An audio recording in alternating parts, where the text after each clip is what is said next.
our first guest this morning, Hao Hong, CIO at Lotus Asset Management, and joins me around the set here. Hao, it's very good to see you, and thanks for joining us today. Let's start with the announcement by President Trump about his nominee to run the Federal Reserve.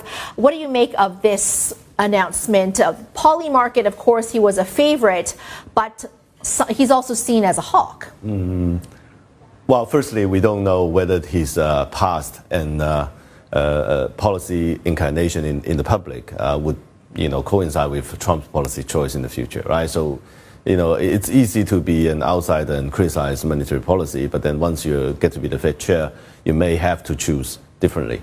I think secondly, Trump made the smart choice in the sense that he could be the candidate that can go past Congress. And then at the same time, I think the market sort of give him a vote of confidence as well. So I think, all in all, it's a choice by Trump, by the market, and also it could pass Congress. So I think it's a good choice for now. So what does this do to your expectations of monetary policy?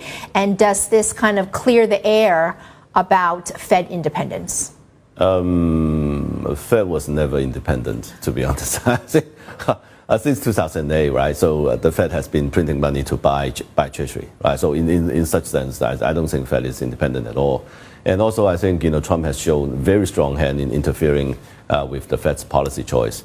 So I think even if in the future, let's say because was trying to use higher higher interest rate to contain inflation expectation, but then at the same time reducing the Fed's balance sheet. I think Trump would have problem with that. That could potentially cause the wealth effect reducing. So meaning that the market could fall because of this policy choice, and I don't think Trump likes that. Speaking of President Trump, does this do well for him in the midterm elections? At this point in time, I think if Walsh get to implement his policy, so let's say he's using a higher than expected policy rate to contain inflation. And because inflation is now the key concern of the voting public, so I think if he get to implement his policy choice, then it's actually bodes well for Trump's midterm. Of course, there's also this uncertainty about Jay Powell and the investigations. That's that we need to see that through before any confirmation can be made. I want to get your take on the market reaction here and the big moves that we saw in gold and in silver.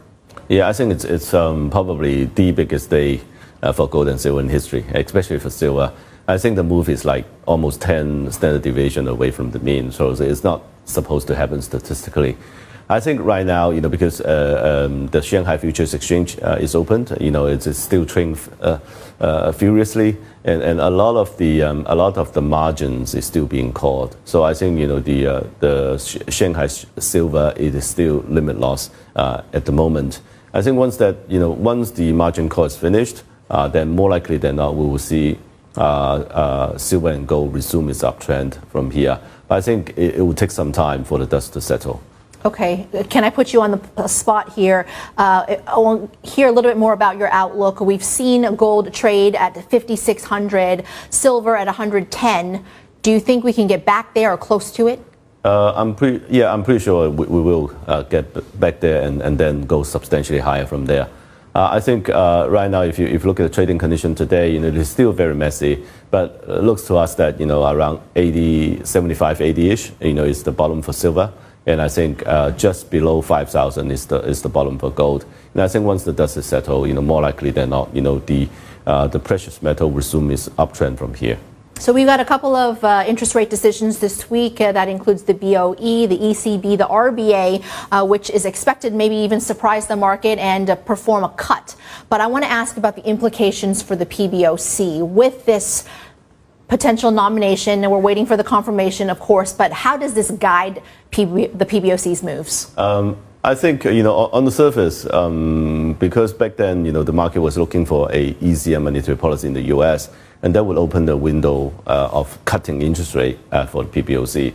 But I think right now, because all this, remaining unanswered question, so I would say that it would make the PBOC's policy choice less obvious. But then at the same time, since the beginning of this year, we've seen a very strong appreciation in the Chinese currency, right? So now it's like 6.96-ish. So it's below 7, the key hurdle rate for the yuan. So if that's the case, if the yuan is already appreciating, right? So even if the PBOC is cutting while the Fed is keeping interest rate steady, then it probably won't exert too much pressure on the Chinese yuan. And then also at the same time, it acts as a counterforce for the Chinese yuan to appreciate too fast and too rapidly. So if that's the case, then it's actually good for the PBOC. Can we talk about the Chinese market? So we did get a set of data. The official reading came out at the weekend showing PMI in contraction of 49.3, but then this morning, Rating Dog showing a 50.1. There is a contrast here, but also we are up against the Chinese New Year period. Right. There may be a little bit more activity ahead of that. Well, traditionally, if you look at the Chinese statistics, the January and February's numbers are very, very messy and tend to be overlooked by the analyst community. So I would say that, it's good that we have a better than expected PMI today.